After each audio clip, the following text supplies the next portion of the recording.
Germany is known as a safe country. But not for everyone, and that is a problem. People who represent the state or work to keep it running smoothly are increasingly becoming victims of violence. I was attacked with a samurai sword. He starts running and shoves me hard in the shoulder. People are more aggressive than they used to be.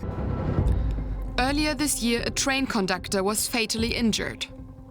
Wir erleben, dass nicht nur We are seeing that Bahnmitarbeitende, groups of sondern noch public andere service workers are being Beschäftigtengruppen attacked. des öffentlichen Dienstes im Dienste der Unfortunately, something Gesellschaft has angegriffen indeed gone werden. Und awry leider in ist das in der Tat society. etwas It's a sign gesellschaftlich of auf den Fugen society's geraten. growing Das ist ein Zeichen brutality. dieser Verrohung der Gesellschaft. We want to understand why frontline workers are being targeted. How are they coping? And what is being done to protect them? It's the start of Jörg Norris's shift. He's been a train conductor for 4 years. Back then, he quit his office job to work with the public. He watches out for himself as well as the passengers.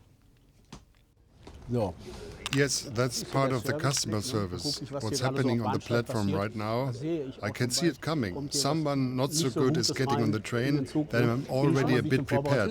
Looks good, looks great. Hello, your tickets, please. He loves his job, but it comes at a price, especially when checking tickets. That's how it is with a lot of people. Panic. Damn, I don't have a ticket. Where do I go? I can't go anywhere. That really freaks them out. When you've got them, you've got them. They know that too. They have no way of escape, and cramped spaces also make people more aggressive. Norris says he encounters at least one fare dodger each shift. And he says he experiences at least 10 aggressive verbal attacks a week. What's behind these incidents? As I say, there's a lot of dissatisfaction and anger toward the government. That's Dr. Joris Steg, a sociologist from the University of Wuppertal, who studies violence against frontline workers. And that's certainly the case with the railways too. With the lack of punctuality, the fact that the railways don't have the best reputation, that they don't work that well, I imagine that is one aspect that creates real potential for discontent. And this dissatisfaction also hit Jörg Norris. In November 2024, a situation spiraled out of control. A fare dodger attacked Jörg whilst trying to escape. He frantically ran through the train. 2 passengers were injured and a bicycle was damaged. I then ran to the upper deck and had just reached the top step. Then he starts running and shoves me in the shoulder. If I hadn't grabbed the handrail, I would have fallen headfirst down the stairs. The tendons in my shoulder were torn. It took me 10 months to recover. Today I have severe disability status. And yes, I'm still here.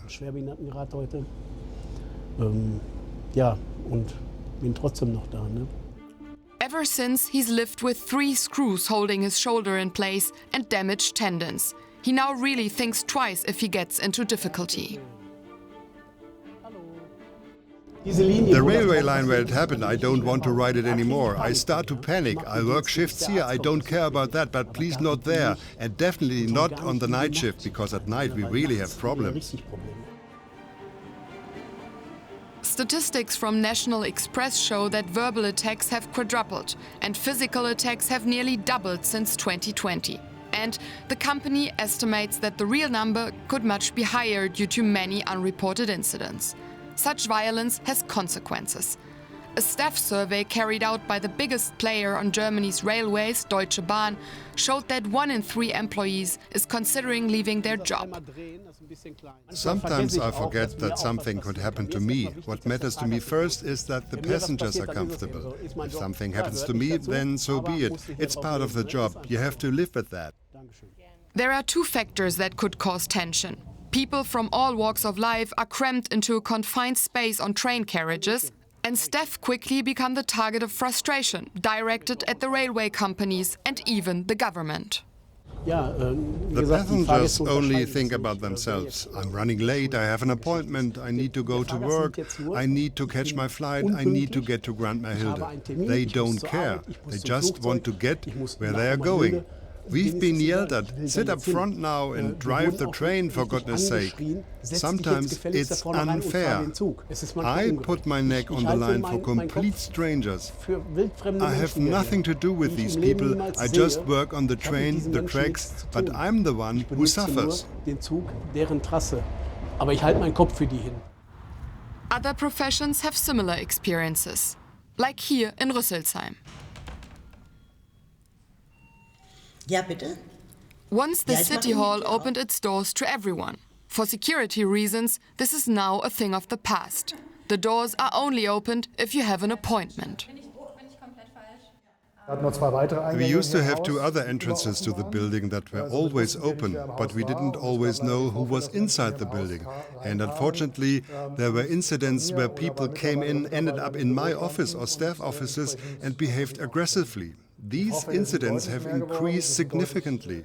They have become much more intense and aggressive. That's why we had to take action and decided to introduce this system. As well as verbal attacks on employees and even death threats, the city council building itself was also smeared with oil. On the same day, another local authority premises in the city was sprayed with fecal matter. Around half of all public sector employees say that they have been individually targeted, verbally abused or physically assaulted in the workplace. The mayor has tried to increase staff safety through different means, like security checks and panic buttons. I don't want any of this. I'd like to go back to the open town hall, but the current situation won't allow this. I actually think things are getting worse again. The uncertainty across the world is growing. I expect things to get even more difficult. Our expert comes to a similar conclusion as to why so much public anger is directed at government officials. First, there is the so-called refugee crisis. Some people believe the state failed to fulfill its promise to protect its people, and there was a perceived loss of control. Then, secondly, there is the COVID-19 crisis, which had a profound impact on everyone. Many people died. The fundamental promise to protect us could not be fulfilled. Versprechen auf Schutz des Lebens nicht eingelöst wurden. Und drittens ist dies die anhaltende. And third, there is the ongoing economic crisis with rising inflation. You look at gas prices, at rising housing costs, and the fact that, in the view of many, the state is not really fulfilling its promise of material and social security. Nach Ansicht vieler eben das Versprechen auf materielle und soziale Sicherheit nicht wirklich einlöst.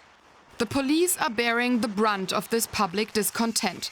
Over the last decade, official figures show that the number of police officers affected by violence has risen by more than 38%. Many people refuse to tolerate attacks on frontline workers, like Ingo Massmann.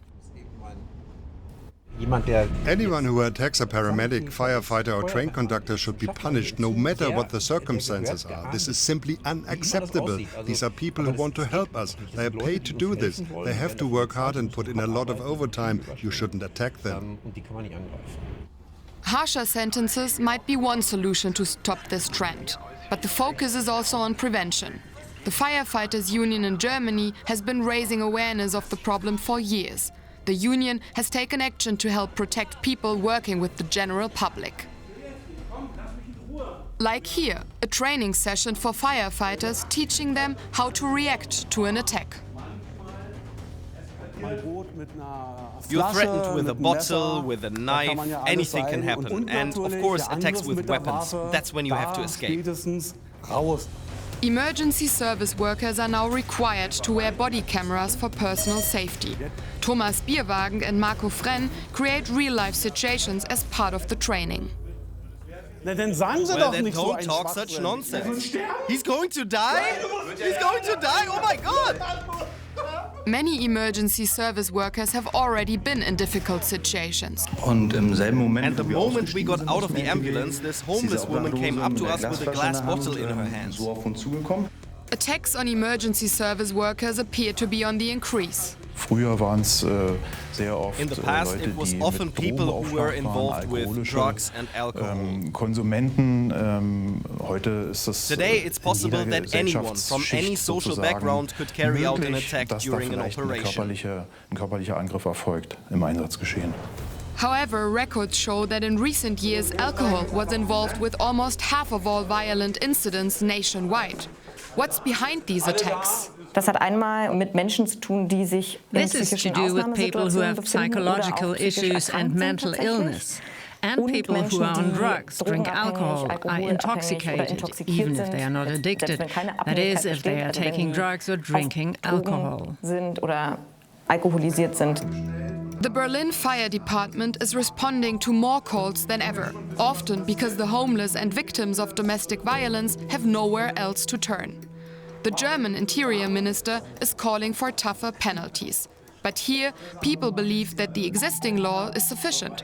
It just needs to be applied more quickly.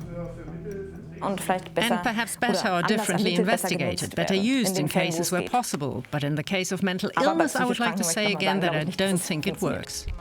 Tougher penalties for people with addiction? They don't see that as a solution here. Instead, they want more support centers for the homeless and people with mental health issues. Joris Steg also doesn't believe there's an easy answer. It's not just the staff themselves that should be called on. Society as a whole needs to step up. When you witness something like this, acts of disrespect such as verbal abuse or harassment, it would be good if people showed civil courage and bravery and stood up to the perpetrators. Rail operators in Germany are also trying to improve public safety. Some have taken steps to support staff with extra security personnel and body cameras. Many measures can be taken to improve safety in the workplace. But above all, it's the government that has to take action.